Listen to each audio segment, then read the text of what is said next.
Hi TupiTubers! In this TupiTip, I want to share with you 4 tips before starting a new animation project. First, prioritize rest.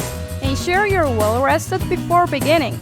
If you're feeling tired, consider taking a nap to refresh yourself. Creating art requires focus and energy.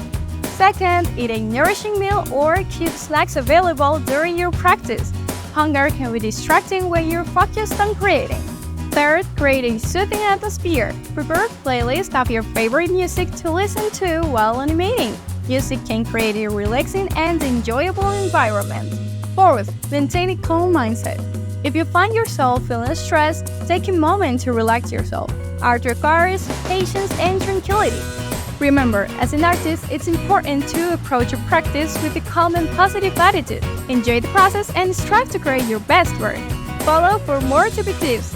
Stay tuned!